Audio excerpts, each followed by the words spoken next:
Junto a la madrileña Plaza de Atocha y al lado del Museo del Prado se encuentra el Real Jardín Botánico de Madrid, creado por el rey Carlos III en el siglo XVIII. Quiero proponerte el paseo de un aficionado a la jardinería. Vamos a dar este paseo en invierno, exactamente a principios de enero, cuando toda la vegetación está supuestamente dormida, a la espera de la eclosión de la primavera. Pero, ¿es así? Nos sorprenderá descubrir que, lejos de ser un espacio muerto, está lleno de vida y color. Las camelias, ahora en flor en pleno invierno, camelias de flor sencilla y también camelias de flor doble, mayormente en blanco, rojo, rosa o variadas en rosa y blanco. También ejemplares de mahonia, con sus ramitos de flores amarillas, muy vistosas, sobre las fuertes hojas verde oscuro de borde espinoso. Sin embargo, no solo con las flores se consigue color en un jardín. El color más abundante en el jardín después del verde es el amarillo, que aportan las variedades llamadas variegadas, con manchas de color en sus hojas de fondo verde. Entre ellas destacan los evónimos. Los encontraremos a lo largo y ancho del jardín con sus matices de amarillos, algunos más dorados y en otros con manchas más blanquecinas. En el capítulo de las trepadoras, la hiedra es la reina, con sus hojas perennes. A la tradicional de hoja verde oscuro se le añaden otras manchadas de hoja más pequeña, como esta, Eve o Eve, o esta más dorada, Golden Heart. Las bayas rojas son otro elemento con el que jugar. El cotoneaster, la nandina, las fotinias, o este evónimo en color rosa, o como perlas blancas en este sinforicarpo. Por supuesto, el arbusto rey del invierno en Madrid es el acebo, del que además del tradicional con bayas rojas y hojas espinosas, también hay una variedad de hojas suaves y otra con bayas amarillas. En el caso del viburno, las bayas son de un negro metálico. Este arbusto es quizás el más abundante en el Jardín Botánico de Madrid, sobre todo en los setos que delimitan los pasillos del jardín, con el tope redondeado muy elegante. Pero volvamos a las flores típicas de la estación de invierno. Son muy bonitas las pequeñas flores en forma de farolillos que tienen los brezos, similares a las del madroño, cuyos frutos de color rojo anaranjado son comestibles y muy apreciados por los pájaros, y por lo que se ve en el escudo de Madrid, también de los osos. Una flor amarilla típicamente invernal es la del Chimonanthus praecox, un pequeño arbolillo cuyas pequeñas flores cerúleas y translúcidas en tonos amarillos son agradablemente aromáticas. ¿Rosas en invierno? Pues sí, algunas se salva, como esta multiflora o esta variedad Old Blush en rosa. Las perennes casi no varían de aspecto con las estaciones. Podemos fijarnos en las coníferas, algunas con llamativos amarillos, o ejemplares singulares grandiosos, como el majestuoso cedro del Himalaya o las secuoyas rojas.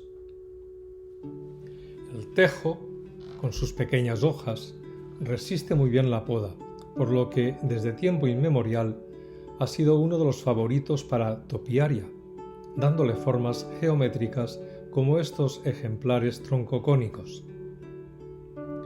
En cuanto a las palmeras, resaltamos la palmera datilera de Canarias. Lo asombroso es que se haya logrado que sobreviva aquí en Madrid. La muy alta Washingtonia, robusta, se la deja crecer aquí sin quitarle las hojas secas para observarla en su estado natural.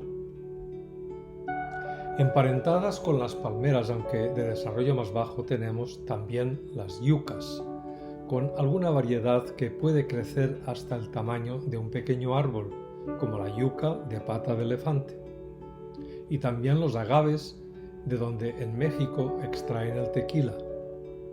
El favorito de todos, y más en invierno, es el agave americana Aureomarginata. Los árboles caducifolios, ahora desnudos en invierno, permiten observar la forma de sus estructuras y los detalles de sus troncos.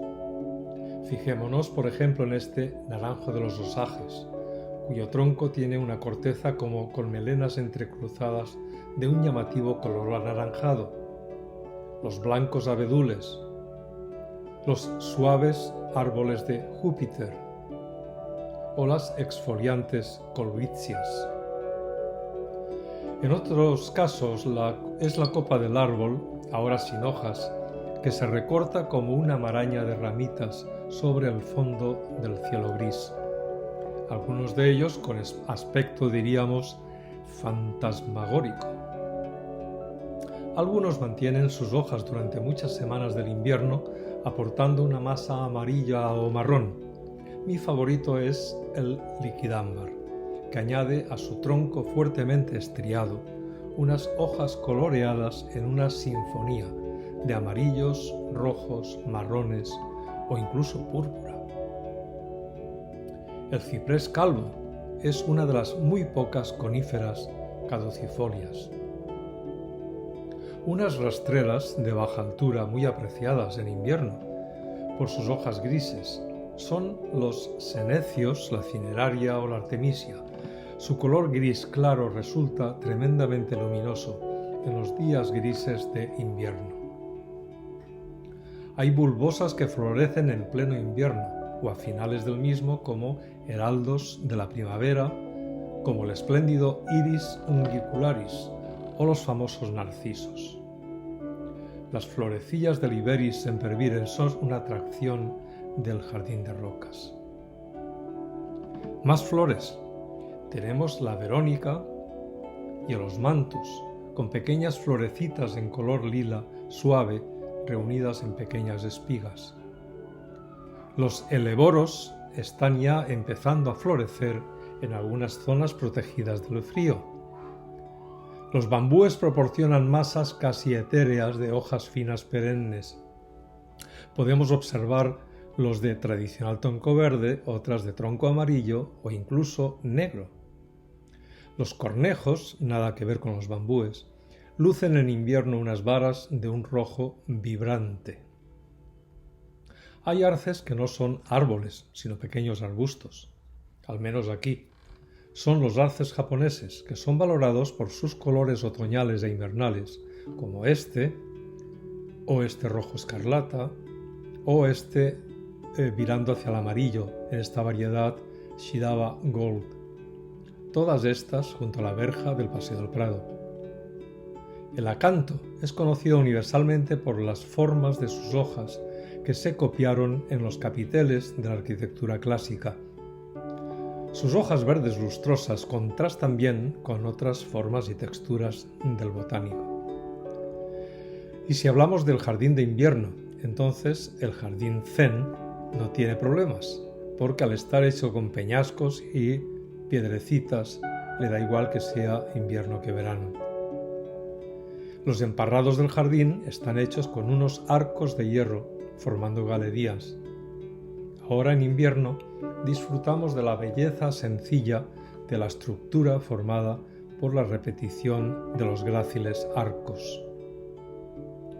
A la izquierda y detrás del pabellón Villanueva, por una escalera de arco, podemos acceder a la exposición de bonsáis, unos de hoja perenne y otros caducifolios. Una alternativa válida, por supuesto, para el invierno es meternos en los invernaderos, donde la vegetación tropical resiste todo el año. Parte está dedicado a plantas de lustrosa floración como los philodendron, heliconias, etc. Y otras se centran en los cactus y otras plantas grasas de los desiertos. Bueno, este paseo llega a su fin por ahora. No ha sido exhaustivo para no alargarnos, pero espero que haya servido a su finalidad.